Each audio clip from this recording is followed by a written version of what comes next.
Hello second year.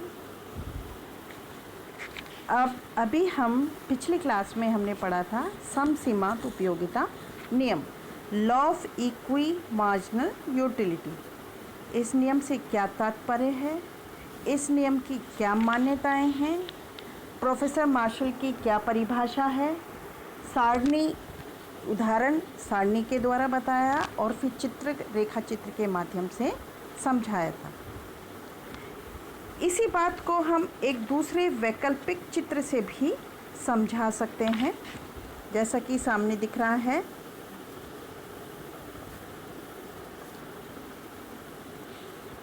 नीचे OX पे हमने आम पर व्यय गई मुद्रा की मात्रा और OX डैश पर हमने आमले पर की गई मुद्रा की मात्रा बताई है, और OY पर हमने सीमांत उपयोगिता आम और आंवले से बताई है। दाईं तरफ आम से मिलने वाली सीमांत उपयोगिता का वक्र है और बाईं तरफ आंवले से मिलने वाली सीमांत उपयोगिता का वक्र है। जब आम पर 4 रुपये खर्च करते हैं तो उससे मिलने वाली सीमांत उपयोगिता अंतिम 28 होती है, और 3 रुपये खर्च करते हैं आंवले पर तो उससे मिलने वाली सीमांत उपयोगिता 28 होती है, दिख रही है। अगर हम आंवले पर यानी आम पर 3 रुपये खर्च करें और आंवले पर 4 रुपये, तो इस प्रकार का डायग्राम बन जाएगा। अब आप देखते हैं OX पे जो दोनों वस्तुओं की सीमांत पे दाहिनी तरफ TT वक्र आम का व्यय बता रहा है और बाईं तरफ SS वक्र आंवले का व्यय की सीमांत उपयोगिता वक्र को बता रहा है। 4 रुपये आम पर व्यय करने पर AB सीमांत उपयोगिता यानी 28 मिलती है। 3 रुपये आंवले पर व्यय करने पर सीमांत उपयोगिता HE यानी 28 के समान होती है।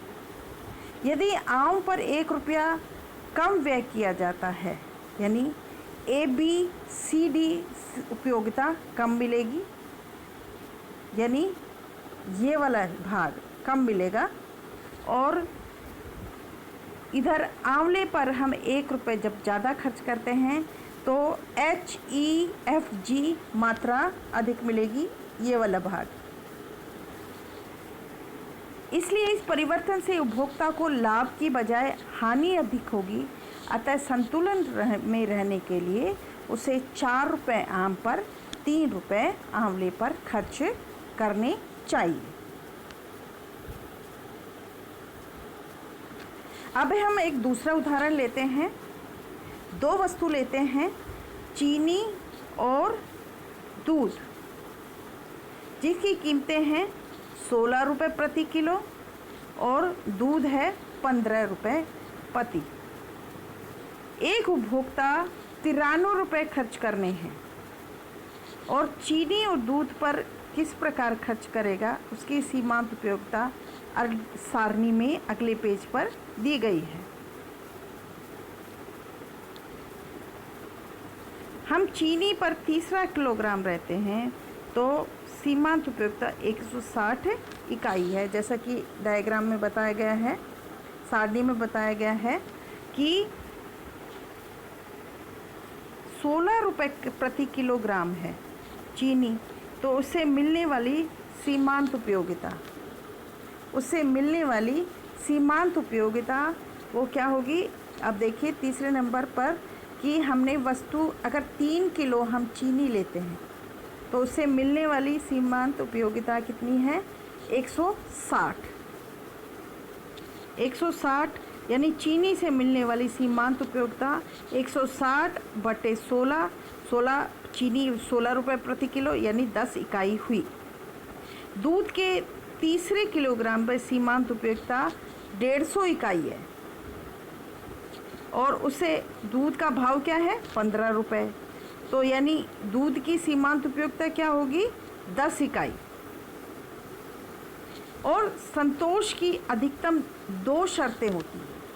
संतोष की अधिकतम 2 शर्तें होती हैं, वो कौन कौन सी होती हैं वो देखिए आप। पहली शर्त है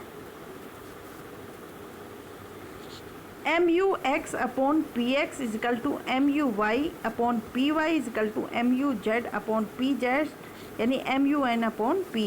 एम यू एक्स यानी एक्स वस्तु से मिलने वाली सीमांत उपयोगिता, पी एक्स यानी एक्स वस्तु की कीमत, एम यू वाई यानी वाई वस्तु से मिलने वाली सीमांत उपयोगिता, और पी वाई यानी वाई वस्तु की कीमत। यानी पहली शर्त क्या होनी चाहिए, प्रत्येक वस्तु पर खर्च किए जाने वाला, यानी प्रत्येक वस्तु पर खर्च किए जाने वाला अनुपात, यानी सीमांत उपयोगिता व कीमत का अनुपात कैसा होना चाहिए, समान होना चाहिए।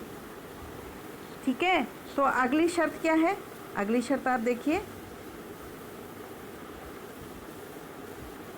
कि अगली शर्त ये वाली है, यानी x गुना पी एक्स प्लस वाई गुना p Y is equal to 1।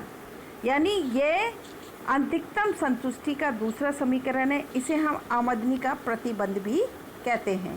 x क्या है, x वस्तु की मात्रा, पी एक्स क्या है, x वस्तु की कीमत, प्लस y क्या है, y वस्तु की मात्रा, पी वाई क्या है, y वस्तु की कीमत। यानी x वस्तु की मात्रा और x वस्तु की कीमत का गुना प्लस y वस्तु की मात्रा, y वस्तु की कीमत का गुना किसके बराबर होना चाहिए, आय के बराबर होना चाहिए। यानी x वस्तु की मात्रा में उसकी कीमत से गुना करके y वस्तु की मात्रा में उसकी y वस्तु की कीमत से गुना, वो आमदनी के बराबर होने चाहिए। दो से अधिक वस्तुएं होने पर समीकरण वो उसका रूप किस प्रकार का हो जाता है, इस प्रकार का हो जाता है। यानी यहाँ पर तीन वस्तुएं ली हैं, x y z dash dash आगे तक। ठीक है, अब इसमें जो हमें सारणी में लिया गया है, सारणी में आप देखिए, सारणी में 160 यानी चीनी से मिलने वाली सीमांत उपयोगिता की इकाई 160 है, और चीनी कितना है, 16 रुपये किलो है, और दूध है, दूध से मिलने वाली इकाई 150 है, और दूध क्या है, 15 रुपये किलो है। यानी दोनों का अनुपात कितना होगा, 10 होगा। यानी दूध और चीनी दोनों पे खर्च किए जाने का अनुपात क्या है, बराबर है। ऐसी स्थिति में क्या होगा, प्रथम शर्त पूरी होती है। और दूसरी शर्त क्या है, दूसरी शर्त नीचे है, देखिए 3 गुना 16, 3 क्या है, चीनी की मात्रा 3 किलो, 16 चीनी की कीमत, प्लस 3 दूध की मात्रा, और 15 क्या है, दूध की कीमत। जब इन दोनों को गुना करके प्लस करते हैं तो टोटल खर्चा क्या है, 93 रुपये।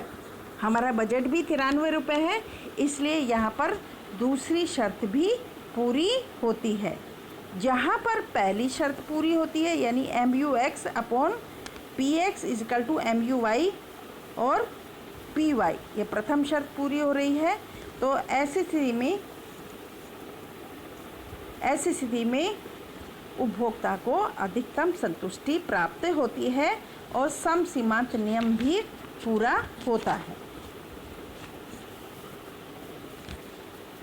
अब सम सीमांत नियम के अन्य उपयोग, पहला क्या है, समय का उपयोग। सम सीमांत नियम मुद्रा के अलावा समय के उपयोग पर भी लागू होता है। एक छात्र हमेशा ये चुनाव करता है कि 3 घंटे अध्ययन करे या सिनेमा देखे, यानी परीक्षा के दिनों में समझे वो अध्ययन करेगा, पढ़ाई करेगा, क्योंकि उससे मिलने वाली सीमांत उपयोगिता उसे अधिक मिलेगी। इसके विपरीत यदि कोई विद्यार्थी कई दिनों से काफ़ी अध्ययन कर रहा है तो सिनेमा देखे बहुत दिन हो गया, तो वो 3 घंटे उपयोगिता अध्ययन के बजाय सिनेमा देखेगा। यानी यह भी सम सीमांत उपयोगिता नियम का पालन हो रहा है। दूसरा है उपयोग परिसंपत्तियों का विभाजन। मान लीजिए एक व्यक्ति के पास कुल परिसंपत्तियाँ 1 करोड़ रुपए की है। परिसंपत्तियों में नगद राशि, बैंक जमा राशि, शेयरों में लगी धनराशि, भवन, आभूषण आदि आते हैं। एक व्यक्ति इस प्रकार डिसाइड करता है, निश्चय करता है कि कुल परिसंपत्ति को विभिन्न रूपों में इस प्रकार से विभाजित करे ताकि उसे सर्वाधिक लाभ मिले। इस संदर्भ में भी वो सम सीमांत उपयोगिता नियम उसकी मदद करेगा। यदि उपभोक्ता महसूस करता है कि उसके पास नकद राशि थोड़ी ज़्यादा है, तो शेयरों में लगी राशि थोड़ी कम है, तो वह नकद राशि कम करके अधिक मात्रा में शेयर खरीदना चाहेगा। उपभोक्ता उस समय संतुलन की स्थिति प्राप्त होगी जब विभिन्न परिसंपत्तियों पर लगाए गए अंतिम रुपए की सीमांत उपयोगिता बराबर या लगभग बराबर हो जाती है। तीसरा है सभी साधनों पर सिद्धांत का उपयोग। किसी भी समाज में सामान्य रूप से 4 साधन होते हैं: भूमि, पूंजी, श्रम, उद्यम। और विभिन्न उपयोगों में आवंटन की मूल आर्थिक समस्या पाई जाती है और उसका हल भी सम सीमांत उपयोगिता के नियम से निकाला जाता है। सर्वोत्तम आवंटन वह होता है जिसमें साधनों की सीमांत इकाइयों को एक उपयोग से दूसरे उपयोग में हस्तांतरित करने से कोई लाभ नहीं होता। चौथा है विनिमय में प्रयोग। अधिकांश आर्थिक क्रियाओं में व्यक्तियों के बीच विनिमय किया जाता है। विनिमय में दोनों पक्षों को लाभ होता है। इस लाभ की आशा से ऐच्छिक विनिमय किया जाता है, यानी अपनी इच्छा से किया जाता है। विनिमय के लिए आवश्यक है दो व्यक्ति दो वस्तुओं में परस्पर मूल्यांकन अलग अलग करें। यदि ए और बी दो विनिमय करता है और एक्स और वाई दो वस्तु है, तो मान लीजिए सीमांत बिंदुओं पर विनिमय ए के लिए वो 1 इकाई एक्स के 2 इकाई के बराबर, तो बी के लिए 1 इकाई एक्स और बी के यानी 2/3 इकाई वाई के बराबर। इस प्रकार वो विनिमय करके अधिकतम संतुष्टि प्राप्त करने का प्रयास करता है। Thank you.